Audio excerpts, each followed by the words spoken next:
አዲስ ንስር ስፖርት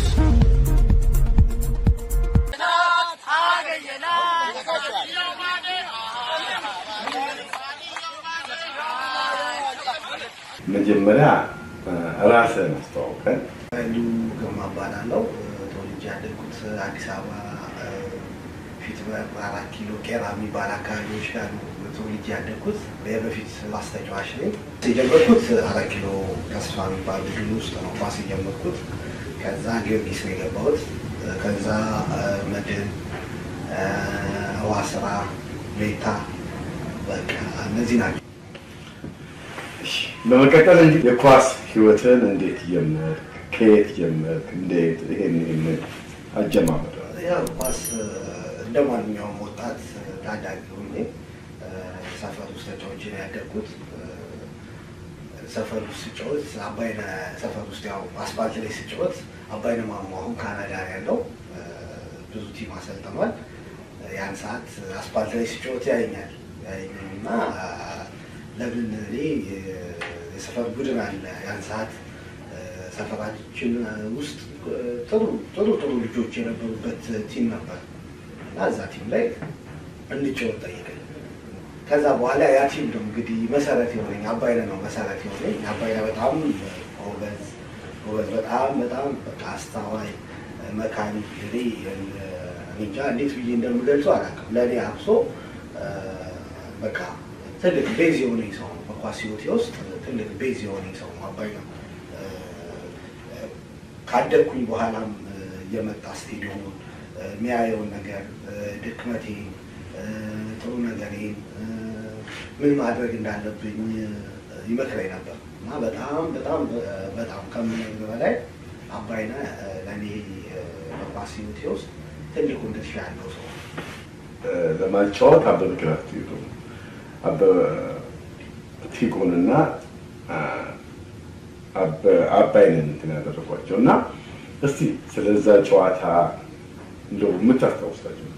ያ በጣም አስታውሳለሁ። እሱን ጨዋታ እንደውም ማረሳበት ምክንያት አለ።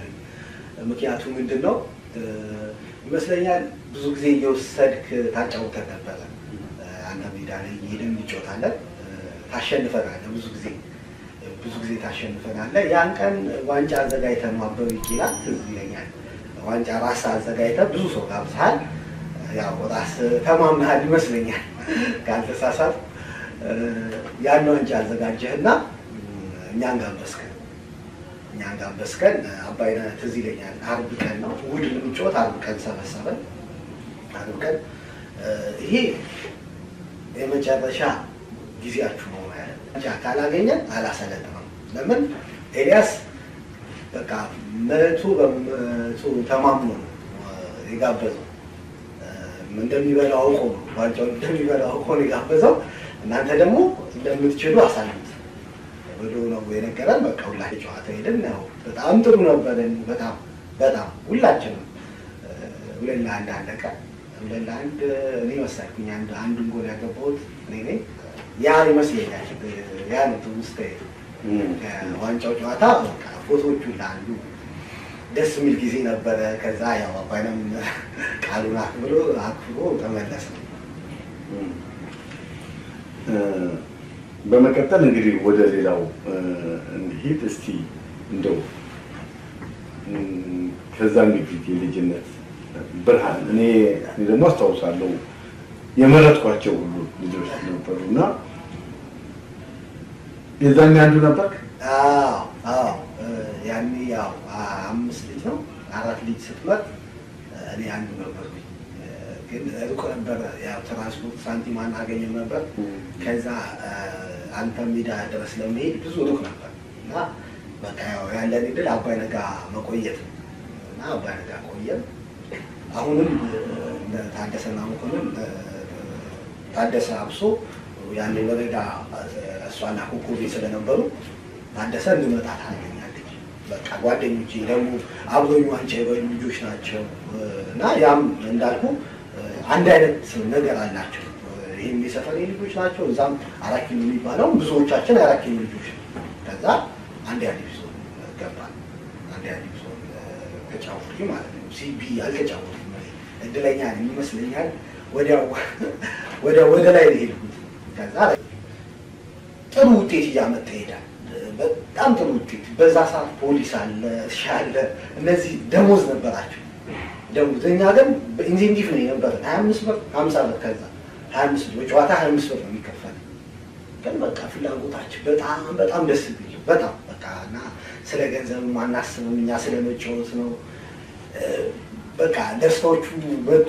ከዛ ዋንጫ በላን። እዛም ያኔ ኮከብ ጉላንጊ በላው እኔ ካሳ ታደሰ ኮከብ አሰልጣኝ ዋንጫ በልተን አንድ ዲቪዥን ዋንጫ በልተን ስናር እርሻም የመጠራት እድል አጋጠመን። ከቲማችን ወደ 6 ልጆች ያው እነ መኮንን በዛ ሰዓት ፈቃደኛ አልነበሩ። ውድድር ላይ ነበርን። ግማሽ ላይ 6 ልጅ ያኔ 6 ልጅ እርሻ ሊወስድ ይፈልጋል እና እኔ ጋር የተደወለው ቤት ስልክ ነበር ያኔ በቤት ስልክ ነበር ይደወልና አይነግሩኛል። እንደዚህ እስክንድር፣ ካሳ፣ አስቻለው፣ ብሩክ እኔ ያለው 5-6 ልጅ ብቻ ጠሪ አረጉልን። ያው ያ ደግሞ እነሱ በዛ ሰዓት የወሰኑት ውሳኔ ልክ ነው። ያው ቤስት ተጫዋቾች ነው 6 ነው።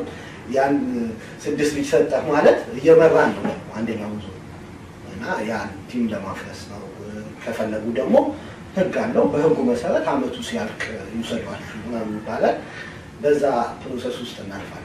በቃ ቲማችን ይወጣል። አሁንም የሚገርም ቲማችን ወጣ። ችግሩ እዚህ ጋር ነው።